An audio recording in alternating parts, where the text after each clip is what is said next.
Hey everybody, welcome back to another episode of Building Your Empire with SophieZo. I've got an exciting repeat guest today, y'all. She is so good that I had to bring her back for another episode. Let me welcome back Carlyn Bushman. She is a mom, wife, lifelong learner, former corporate executive, and small business owner. Carlyn understands the complexities of starting and operating a business. She has climbed the corporate ladder and created and run several small businesses from the ground up. Through this, Carlyn has fine-tuned skills in the areas of marketing, management, technology, and business financials. She is now sharing her vast knowledge base to accelerate small to medium-sized women-owned businesses to create reliable, sustainable revenue streams. Carlyn, welcome back. I'm so glad to have you here again. Thank you, Sophie. It's so great to be back on this podcast with you. And I'm super excited about everything that we get to talk about today. So thank you again for having me. Absolutely. So, you know the drill. The question is, what is your best advice for helping business owners to scale from 6 to 7 figures or where they are to the next level and beyond? Thank you, Sophie. And thanks for that great lead in. As you might imagine, as a solopreneur or if you're with a small team, you feel like you wear so many different hats. And I think we can all relate to that on some level. I personally can. As I started my business and or I've worked in the corporate level, you do wear a lot of hats, which includes leadership, growing your business, mentoring others, staying creative, and it can become a little bit overwhelming. You know that you can do it and you know you have the determination to grow your business, but sometimes it's really hard to figure out where would you put your best efforts. So I think, having said that, Sophie, I think there's some things we could tap into today that would lead us down the path of what is the best advice to grow your business. And as you mentioned, starting from zero, or are you looking to push past those 7 figures? Sounds good. So, where do you want to start today? I mean, last time we talked about some of your areas of expertise in, I believe was it time management? I believe we talked about last time. So, where are we going to go this time? Are we going to go with marketing? Are we going to go with, uh, social media? Are we going to go? Where do you want to go this time around? Because for you and me, the topic is wide open. I agree. And having said that, I look at there are 6 key focus areas that you really need to pay attention to grow your business. And I'm going to list the 6 key areas, and then we're going to drop into the one that really speaks to us the most. And I think it would be a great point of conversation today. So, those 6 key areas I like to evaluate, and I actually have an assessment that allows you to do this. You've got leadership, you've got sales, you've got marketing, you've got your product and or services. You've got cash, which of course your finances, and then you have to pay attention to overhead. So those are the 6 key areas of any business. And you can really align with those 6 key areas and figure out what stands out to you the most at the time of the evaluation or the assessment. For today's purposes, I think all of these 6 key areas are absolutely crucial to growing your business. The one that I think drops in today that would stem from time management that we talked about last time, because time management is incredibly important to be able to address these 6 key areas, would lead us into sales. I think one of the biggest areas you really have to pay attention to, and there's a lot of things that can be tied to sales, but if you don't have sales, you don't have a business, right? So I think focusing on sales inside of your business, wherever you are you just starting? Are you at 6 figures? Would you like to double your revenue by the end of the year? Would you like to double your profits by the end of the year? Whatever the case is, what your North Star, let's all go back to time management, making time to do sales. You're the one, typically as the leader of the organization, that is responsible for sales. And if you block out time from the time management conversation to do reach outs and sales, I think it aligns perfectly. So I think part 2 of this conversation from our first podcast lines up beautifully. Love it. Love it. Yes. And you said one of, the key pieces of sales, reach outs, making time for reaching out to potential clients, potential people who can buy your product or service. And so, reach outs. Where do you reach out? How do you reach out? Do you make a plan to reach out? Do you have a script? I mean, there's so many things we can cover in this. So, where do we start, Carlyn? I think what you have to do is, first of all, let's back up to time management. You need to set aside time, whether it is once a day, twice a week, 3 times a month, whatever the case is, you have got to block out time in your calendar for reach outs. So, what I have a habit of doing is setting out block times, for instance, Mondays, Wednesdays, and Fridays, whatever the case is, for those reach outs. And I track my reach outs. I'm really diligent about doing that. And it's on my priority list. And for some reason, if I don't get to it on a Monday or I only do a few of them, that rolls to the next time I'm going to be doing those. I recommend getting structured in your reach outs. As you mentioned, where do I go? Where do I start? Start with a list. Start with your contacts inside of your whatever you use, iPhone or whatever phone you use, Google phone, Android, whatever the case is. Look at your contact list. I bet you can start to glean 20, 30 contacts even out of that list. So if you're talking about cold leads, that's one thing. But if you're talking about warm leads, start with your warm leads and think about all those individuals who, if they wouldn't necessarily need your product or service, who would they know that would need your product or service? I've had so many conversations recently where sales have kind of slowed and, it's a little bit of a panic mode. And I think, are you making time for your reach outs? Have you set a goal to do 10 reach outs this week or 20 reach outs this month or 5 3 times a week? And don't leave your desk or your laptop or whatever you're doing until you've actually done those 5 reach outs and start your list there. You'd be amazed at how much low hanging fruit you have to actually talk to somebody about your product or service. I love that. And yeah, and what I love, and someone, I can't remember who taught it to me or told me about it, but make a list of 100 people. Start there. And remember, it's not just those 100 people you're talking to, because if you know 100 people, those people know 100 people. So 100 people turns into 100 times 100, and then that turns into times 100. You really can, because it's not about getting those 100 people to buy your services. You're not, because and that's the thing, that list of 100 doesn't have to be people that need your services, need your product, but they will know. It's almost guaranteed they're going to know someone who does, especially if there's someone who knows you fairly well and knows what you do fairly well. They're going to think about their circle of friends and colleagues and go, oh wait, you know what, so and so does this, and I bet they could use your services. Let me make an introduction. Because the introductions and referrals and additional connections are just as important as the outreach itself to knowing someone who is an ideal client. There's no doubt about that, Sophie. So, circle of influence, we all have our circles of influence, right? So, I call that my circle of influence and your circle of influence, and Daniel's circle of influence, and Kathy's circle of influence, and Angelica's circle of influence, right? We all have those circle of influences. So, you're right.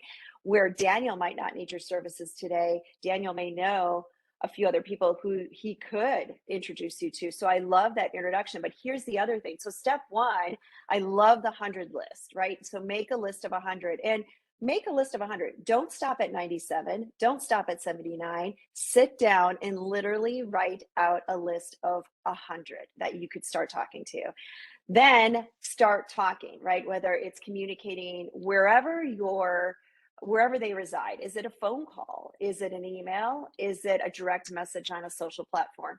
Whatever the case is, start the conversation, but don't start it necessarily with, hi, I'm here to sell you my product or service, right? It's that community piece that becomes so important for us, right? It's like you put a seed in the ground, and there's another analogy here. You put a seed in the ground and you put it in the ground and you go out the next day and it's not a full-blown plant. Of course not. Of course not. these things take time. They take relationship building.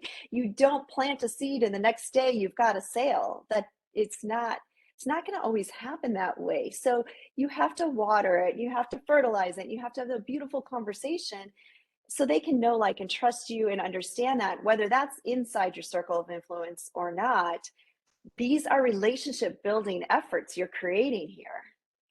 Absolutely, because especially on social media in the direct messaging side of things, it has become such a huge pitch fest. They friend you, they connect with you, and they're immediately like, "Hey, I looked at your profile, and I see you do X, and I do this, and I think we'd be a perfect fit. Do you want to have a call?"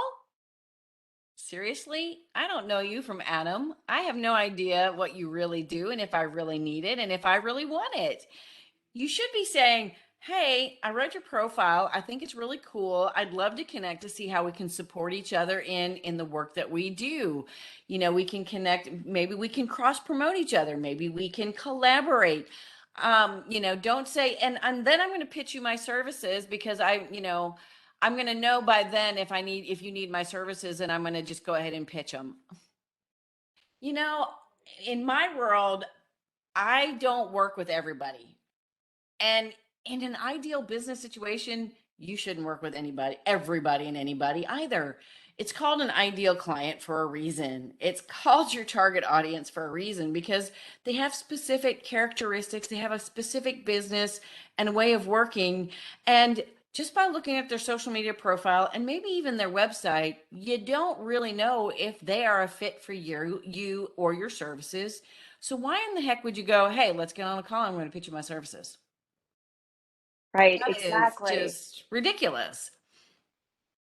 And you've also touched on your ideal customer or the qualified leads you're having conversations with, or go back to that 100 list. And when you're talking to those contacts, those warm leads you already have, make sure you're clarifying what your ideal client might be with those individuals so they don't send you a referral or make an introduction for somebody that's probably outside of your space or your expertise or whatever the case might be. So I think step one is making time to do your reach outs and to build that list, right? So that we've talked about. Number two is really identifying who those qualified leads might be. And when you're messaging them on socials or you're having this conversation with friends, family, colleagues, cohorts, networking groups, whatever the case might be, then the next step would be tracking that. So let's say we do 5 reach outs together today and you have this conversation, but it's a nurturing conversation. It's a first date, it's an introduction, it's a get to know you kind of thing. Then put on a calendar or find a tracking mechanism or find an internal CRM. And I have one that I use on a regular basis, and it's free. It's Airtable. It allows me to put a ton of information in. I go to it every day. I know who I'm supposed to follow up with on those specific days, but it allows me to follow up with those warm leads. And the warm leads are not always, "Hey, have you thought about purchasing yet?"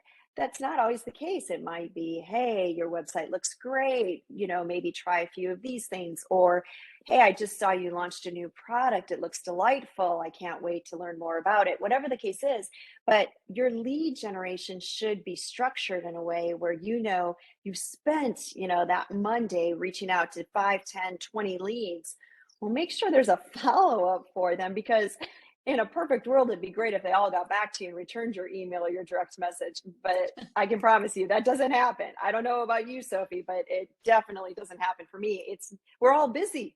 We're all busy. So if somebody comes back to me and says, "Hey, I was just thinking about you and I wondered if XYZ," I'm like, "Oh, that is so nice. They made the effort to reach back out to me. I might want to work with them because they have a great follow up strategy." You want to work with somebody like that.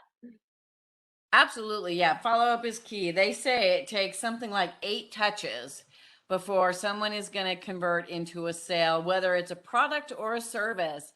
It's not instant gratification is not really a thing. I mean, I know everybody with, the online shopping world, everybody thinks you go to Amazon, you look for something, you buy it. It's instant gratification. Yeah, but most people go to Amazon, search for whatever they're looking for, and there's, 50, sometimes 50 gazillion options that come up. They're going to look at the price, the description, the reviews, where it comes from, who's selling it. They're going to do their comparison shopping. And it's so that one person does get instant gratification, but not necessarily. I mean, I've gone to Amazon and researched something and put it in a wish list, and then gone back and looked at it, and then gone back and looked at it, and then gone, okay, now I'm ready to buy it. There's no guarantee of instant gratification. And when it comes to, the kind of businesses we all run, if you're going out there thinking you can hop on the call with somebody and convert them into a sale, you're going to be sorely disappointed more often than not. And relationships are really, really important these days. Nobody wants to be pitched to every single minute of every day with every conversation they have. They just don't. So, on that note, Sophie, we're talking a lot about warm leads and having a system in place and going through our 100 list and things like that. When we start talking about cold leads, and again, growing your business is about sales, right? So we've sort of said, all right, we've exhausted our warm leads, or maybe it's time for us to branch out beyond warm leads and let's talk to some other individuals. I think that is another great space to be able to start relationship building. And I know you have recently done a little bit of that on, I think it was LinkedIn, if I'm not mistaken, and started to communicate via LinkedIn to some potential cold leads and started to build some conversations. And if you want to share a little bit about that, it's a great time to talk about it. Oh my gosh, yes. I mean, I started doing individual connections on LinkedIn mid last year, mid 2021. And I have done different messages, I've done different ways of connecting, different ways to offer a connection call, because it truly is for me about connecting and getting to know them. Because like I said, they're a cold lead, and yes, I can look at all their information online, but that it's more it I got to know the person too. That's the other piece of this. I want to know that person before I decide if I even want to pitch them my services, because I may find out that they have some quality or some aspect of how they work. The way they work may not work with the way I work. The way they think may not jive with the way I think. So I've got to get to know them. And if it's a cold lead, one message by direct message and maybe even 1 30-minute call is not necessarily enough. So, I just today, as a matter of fact, I had I did a reach out to this gentleman on LinkedIn, and he admitted, after when I talked to him, that once he realized my messages were not canned automated messages, he was very interested in talking to me just to see, because there are many automations out there, and there are lots of canned responses. People put up templates and scripts. And the minute we started responding as real people, he was like, okay, yes, I do want to book a call with her, and I do want to get to know her. So we had this call this afternoon that was just, and it was all about him. I didn't even get to talk about me except in the last 30 seconds, but it was the most amazing conversation. And I got to know the man, I got to know his business, I got to know what he does, and I got to know a lot about him as a person. And it was such a great conversation and such a great connection. And at the very end of the call, he did say, he's like, so I know we don't have any time left, but tell me what you do. And so I gave him my little elevator pitch, because that's all I had time for. I didn't even have a time to have a conversation about it. I gave him my little elevator pitch, told him what we do, and he was like, oh, we do need to have another conversation, because I think I do need to hire you. I think I do need your services. So what do I do? How do I book another call? And I'm like, well, go back to our messages, grab my link, and book another call. If you don't see something soon enough, message me and we'll do a manual. We'll figure something out manually sooner rather than later. But I came out of that conversation and I told him, before he even asked me what I do, I was like, I know you don't need to hear me, how wonderful you are for me, but oh my gosh, this was the most amazing, enlightening conversation I've had with someone in a very long time. I love what you do. I get what you do, and you need to get it out there because it's freaking amazing. And he was very humble and very receptive to my compliments. And you know, and not, and he, it didn't go to his head. He was like, oh well, yeah, thank you, I know. It was like, oh my gosh, I'm so humbled, and I appreciate you saying that, because we both went into this conversation not knowing what the heck was going to happen, but we were both interested in learning more. And I let him fully disclose what he talks about, what he does, who he is, how he got there. And it was just such the amazing conversation that he was like, gosh, I want to know more about you, and let's talk more. That's how it works, people. That cold lead is now a warm lead, and I'm going to have another conversation with him about my services, even though that wasn't the intent of the conversation at all, especially once I started listening to what he does, because it was just such an amazing, I was just like, let's just talk about you, because man, this is crazy good. This is amazing. I'm so curious. I want to know more. And I asked him all kinds of questions, and he was absolutely shocked that I understood what he did, because it's not your everyday coaching approach. And so he was enthusiastic and really excited that I understood what he does, and he explains it in a great way that's very relatable and very understandable, especially if you're paying attention, which that is key in these calls, is paying attention and listening. I paid attention and I listened and I digested and I just gobbled it up. And it was like, it was such an amazing conversation. And now he's a warm lead. And it was a cold outreach on LinkedIn to someone who could be a potential client. But I approached it from, let's connect and get to know each other and see how we can support each other, not how I can sell you my services. Wow, I have so much to unpack here. And your listeners, I encourage you, if you are feeling defeated in your sales and you're like, oh, no one is buying, or I'm not getting anything back, I'm doing all these outreaches, do not stop, do not give up. This is the perfect example of what it feels like when you all of a sudden have this delightful lead that you've been able to have a real conversation with. So, number I think the first thing was, we can go into this and we think we do 10 reach outs, 20 reach outs, and nothing's coming back on all these cold leads, and then you have this one that pops back that is a surprise and you're delighted. Like, to have that aha moment and be surprised and delighted with your conversation, I think is so worth its weight in gold. Like, I don't even know how to go beyond explaining that, but not only were you able to have this conversation, but you pointed or you touched on something that is so important, and that is listening. You listen. You did not force what you thought he needed, or what you thought would be best for him, or what you thought out of the gates would best serve him, and or immediately talk about what you could offer him. You literally sat there and listened. You listened to him tell his story. You listened to him explain what he does. You listened to him describe how he got to where he was and what he's planning on doing.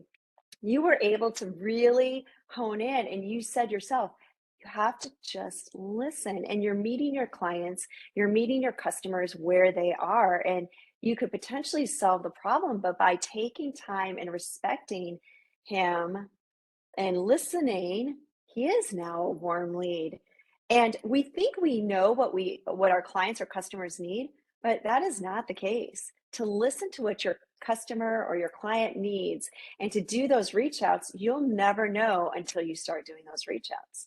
Had you not said, Absolutely. I need to get some more reach outs and I need to bring some cold ones into the funnel and see if I can warm them up a little bit, this is the best example ever, what you It just really walked through is. today for today's phone call. Like, the timing on this is all quite amazing. It is. It is. And here's the thing is, I went into this call with no expectations of any kind. I went in with an open mind and an open heart and said, let's see where this goes, because when I looked at his profile, and it was an interesting profile, and what he does was new to me. Like I said, it's a different kind of coaching method than I've ever, because he's a coach, but it's a different perspective than I've ever seen anybody do. And I'm like, I don't know what this is about. I'm going to learn about it and see.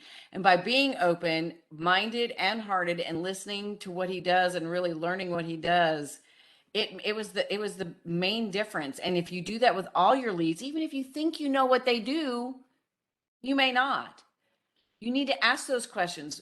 And because a lot of them will say, well, didn't you check out my website? And be like, well, of course I did. But I want to hear it from the horse's mouth. That's what I say. Right. I want to hear it from the horse. I want to hear you say it. I want to hear how you say it. You tell me what you do. You tell me your story, because your story is, yes, it's on your website and things, but it always comes out a little bit different when you're verbalizing it yourself. It always does. No matter who you are, it will always come out a little bit different every time you say it. So I think back to sort of recapture some of the process that we've talked about today. The first thing is, of course, making time to do this and making time to map out your leads. The second would be to really go into the warm leads and develop that 100% list, right? I think that was a great piece of advice because we know to grow your business, one of the key focus areas I would say is sales. So the second piece is to do those 100 leads, right? And figure that out. The third is stay organized in those and do follow up. Follow up really matters. It matters to the person you've talked to, both warm and cold. The fourth is don't be afraid about reach outs to cold leads. We may make it sound easy, like, no problem. I'm going to reach out on LinkedIn, or I'm going to reach out to different social networking groups or platforms. Yeah, that first call, that first Zoom you do with a stranger or to try to listen to what their business is, sometimes that's a little uncomfortable. So you're finding comfort in the discomfort there. And I think what you did is you were delightfully surprised. Now, I know you've done cold lead reach outs and I've done them, but every time I get on with a cold lead, I'm like, okay, am I ready to have this conversation? And I need to prepare myself. And first and foremost, I need to do exactly what Sophie just described. I need to listen. I need to listen to what their needs are and what they're looking for. I want to listen to their story. And then, right when you think you're done listening and you're ready to talk, you may want to ask one more question, and that is, and tell me more.